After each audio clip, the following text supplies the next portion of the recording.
Hello students, welcome to my channel.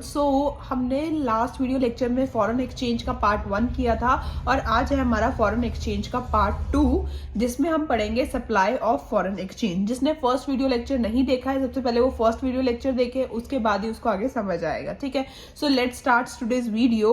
Supply of foreign exchange. Supply of foreign exchange का मतलब क्या होता है? Supply of foreign exchange refers to inflow of foreign exchange in the country. जब हमारी country के अंदर क्या आता है? फॉरेन एक्सचेंज आता है। जब हमारी कंट्री के अंदर क्या आ रहे हैं, फॉर एग्जांपल हम इंडिया से हैं, ठीक है, तो हमारी कंट्री के अंदर डॉलर्स आ रहे हैं, तो उसको हम क्या कहते हैं? Supply of foreign exchange. Supply of foreign exchange का मतलब क्या होता है? जब आपकी कंट्री के अंदर क्या हो रहा है? फॉरेन एक्सचेंज इनफ्लो हो रहा है। आपकी कंट्री के अंदर डॉलर्स आ रहे हैं, आपकी कंट्री के अंदर पाउंड्स आ रहे हैं, आपकी कंट्री के अंदर यूरो आ रहे हैं।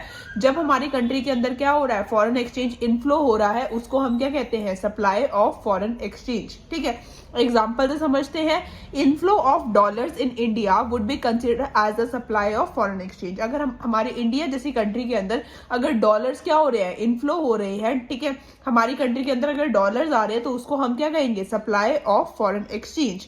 अब नेक्स्ट टॉपिक आता है फॉरेन एक्सचेंज की सप्लाई कैसे कैसे होती है। ठीक है, वाई फॉरेन, जैसे हमने लास्ट वीडियो लेक्चर में पढ़ा था, why foreign exchange is demanded. अब हमारा टॉपिक आ रहा है why foreign exchange is supplied. ठीक है, फॉरेन एक्सचेंज की सप्लाई कब होती है?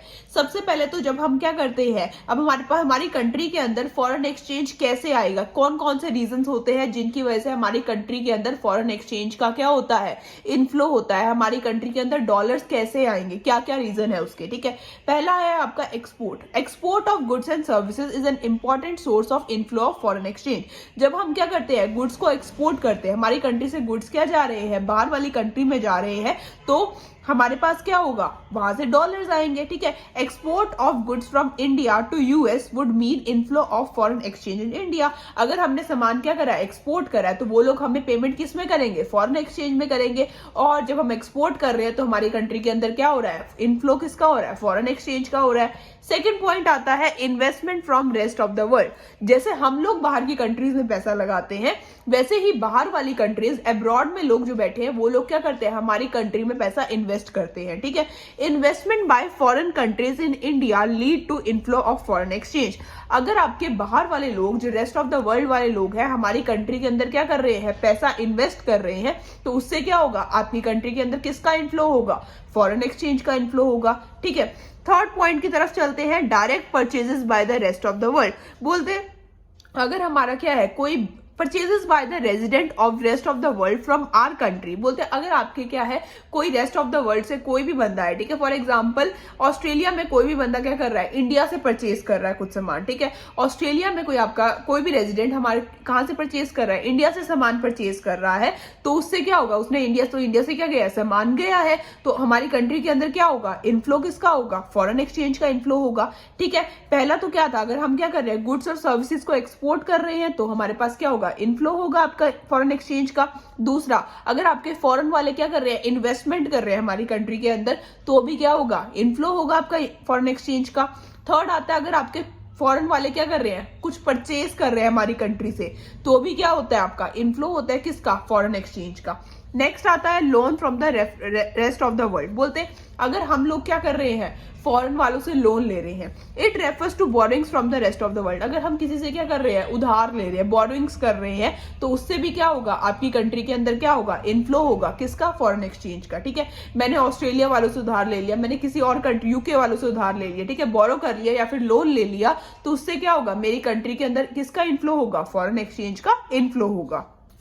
आगे चलते हैं, स्पेक्यूलेशन। स्पेक्यूलेशन हमने लास्ट वीडियो लेक्चर में भी पढ़ा था, और इसमें भी आपको बता रही हूँ स्पेक्यूलेशन का मतलब क्या होता है? सट्टेबाजी को या फिर जुए को आप कह सकते हो। ठीक है, मोस्टली सट्टेबाजी को कहते हैं आप स्पेक्यूलेशन। ठीक है, स्पेक्यूलेशन का मतलब क्या होता है? जब हमारा क्या होता है? किसी भी चीज का प्राइस कम होता है, तो हम क्या करते हैं? उस चीज को बाय कर लेते हैं। ठीक है, और जैसे उसका प्राइस क्या होता है? हाई होता है, तो हम उस चीज को क्या कर देते हैं? सेल कर देते हैं। ठीक है, when resident from the rest of the world buys our currency at lower price. अगर जैसे हम लोग क्या कर रहे थे?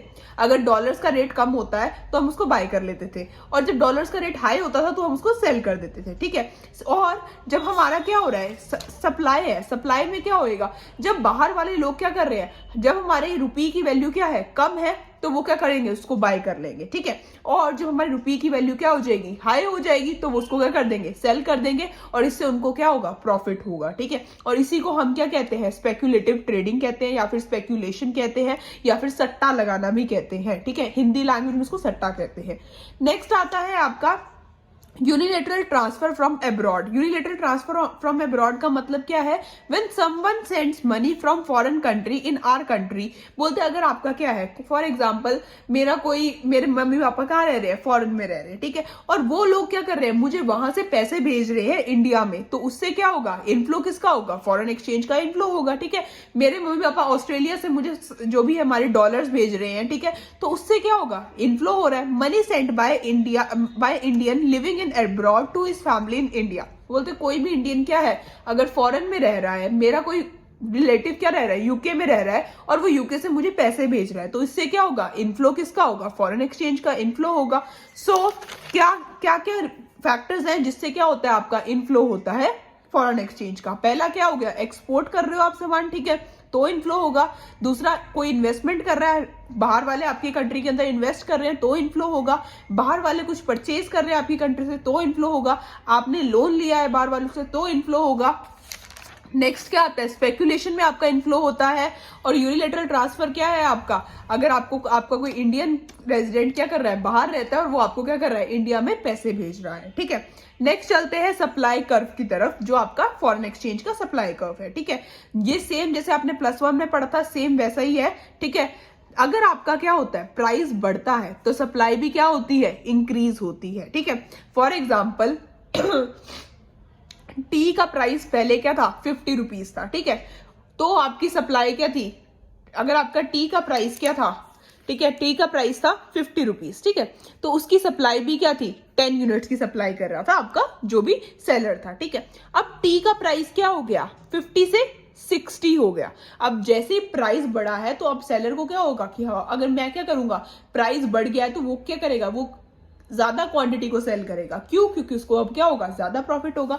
तो जैसे ही आपका क्या होता है, प्राइस बढ़ता है, तो सेलर अपनी सप्लाई को भी क्या कर देता है, इंक्रीज कर देता है। जब वो 50 रुपीज में कितने यूनिट्स बेच रहा था, 10 यूनिट्स बेच रहा था, अब प्राइस 50 से 60 हो गया, तो वो उसकी सप्लाई भी क्या कर देगा, इंक्रीज कर देगा, ठीक है। सो अगर आपका क्या होता है, प्राइस बढ़ता है तो सप्लाई भी बढ़ती है, प्राइस कम होता है तो सप्लाई भी आपकी कम होती है। There is a positive relationship between price and supply. जैसे आपका प्राइस और डिमांड में नेगेटिव रिलेशनशिप या फिर इनवर्स रिलेशनशिप है, ठीक है, प्राइस बढ़ता है तो डिमांड कम होती है, ठीक है, उल्टा रिलेशनशिप है आपका प्राइस और डिमांड के बीच में। लेकिन आपका प्राइस और सप्लाई में क्या है, आपका पॉजिटिव रिलेशन है। प्राइस बढ़ेगा तो सप्लाई भी बढ़ेगी, प्राइस कम होगा तो सप्लाई भी क्या होगी, कम होगी। एग्जाम्पल के थ्रू समझते हैं, ठीक है। देखो, पहले आपका यूएस डॉलर कितने का था, 70 रुपीज का था, ठीक है। देखो, यूएस डॉलर जब आपका क्या है, पहले 50 वाला देखते हैं, ठीक है। जब आपका यूएस डॉलर क्या था, 50 रुपीज का था, तो उसकी सप्लाई कितनी कर रहे थे हम, 20 मिलियन की सप्लाई कर रहे थे, ठीक है। आई एम सॉरी, हाँ, जब हमारा क्या था, यूएस डॉलर कितने का था, 50 रुपीज का था, तो उसकी सप्लाई हम कितनी कर रहे थे, 20 मिलियन की सप्लाई कर रहे थे। और अब आपका प्राइस क्या हो गया, इंक्रीज हो गया। जब प्राइस इंक्रीज होता है तो सप्लाई भी क्या हो जाती है, इंक्रीज हो जाती है। देखो, जैसे ही आपका प्राइस बढ़ा तो आपकी सप्लाई भी क्या होगी, 20 मिलियन से कितनी होगी, 30 मिलियन की हो गई, ठीक है। सो क्या होता है, अगर आपका प्राइस बढ़ता है तो आपकी सप्लाई भी क्या हो जाती है, इंक्रीज हो जाती है। और ये आपका सप्लाई का डायग्राम हो गया, ठीक है। सो आई होप आपको क्लियर होगा जो भी हमारा आज का सेशन रहा है। So do like, comment and share and keep supporting. Thank you.